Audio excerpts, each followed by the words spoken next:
just because her name was on information that came to the State Department doesn't mean she read it or even signed it. They've used that excuse with several different incidents like Fast and Furious. Just because wiretap approvals were signed by a certain official doesn't mean he read them. Well, they're supposed to. That's what it's supposed to mean. Sure. But you do wonder, with all that mail coming in, if he were really in a desperate situation, as those who were there say he was, about security. Could he have reached out to her in a more personal way? That's what. And of course, Sharyl Attkisson there is referring to Ambassador Chris Stevens, who didn't have access, unfortunately, to Hillary Clinton. And Sharyl joins us. Sharyl Attkisson, Emmy Award-winning journalist, host of Full Measure with Sharyl Attkisson, and author of Stonewalled. Hello, Sharyl.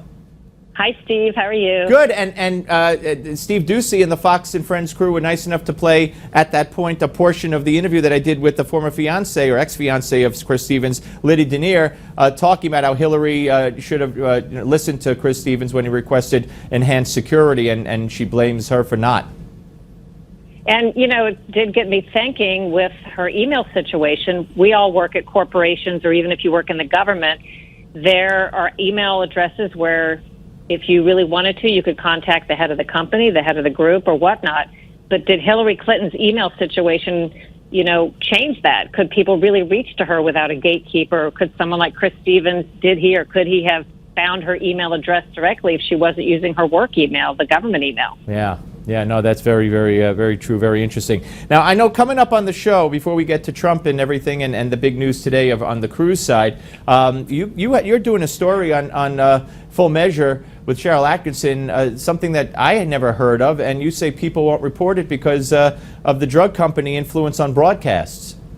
Yeah, I think we do very little oversight on prescription drugs these days, largely because the drug companies sponsor so much television and media.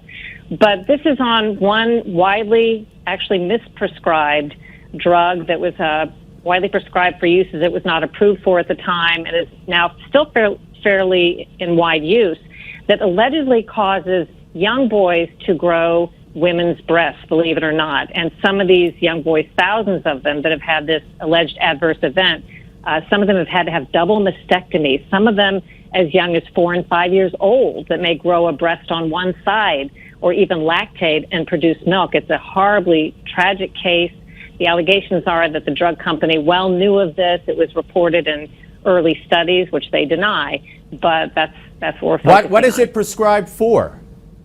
It's called Risperdal, and it's an antipsychotic that was prescribed to a lot of kids at a time when it was not approved for any use in children, let alone for non-antipsychotic kids. It was being given to a lot of kids with ADD. It was being given to kids with Tourette syndrome and tics and other things that it was not intended for. All right. Well, we look forward to the show this weekend. That's a fascinating and horrific story. Kudos for doing it. All right.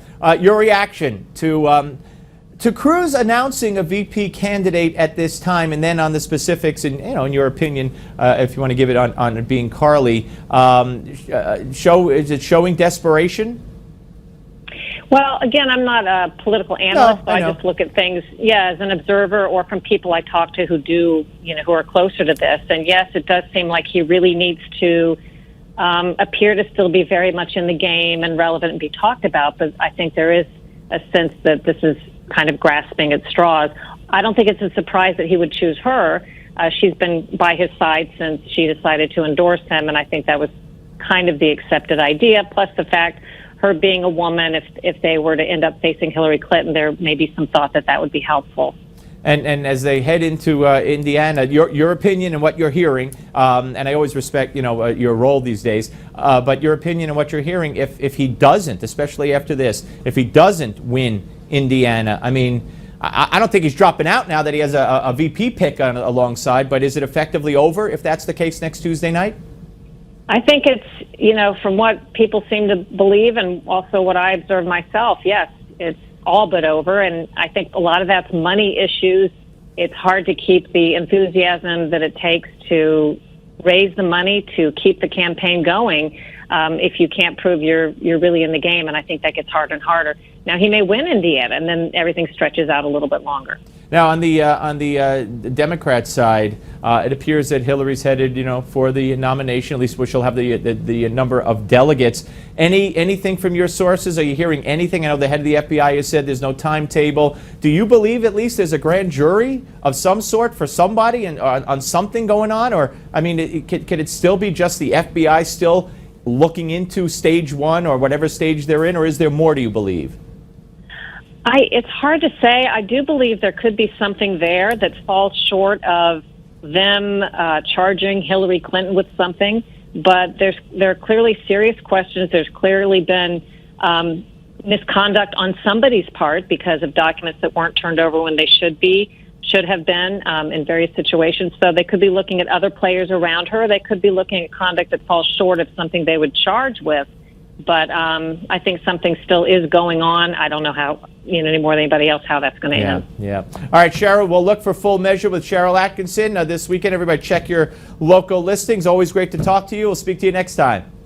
Thank you so much. Thank you. All right, folks. Up next, your phone calls. 2 segments of your phone calls. What do you think about what Sharyl just had to say about the Fiorina and Cruz marriage, politically speaking, if you will, and that horrific story about, we don't know too much about it. We'll have to watch her show, but this medication prescribed for boys that has them growing breasts, just horrible stuff. Do we need more regulation? Anyway, 877 Newsmax, 877-639-7629. We want to hear from you.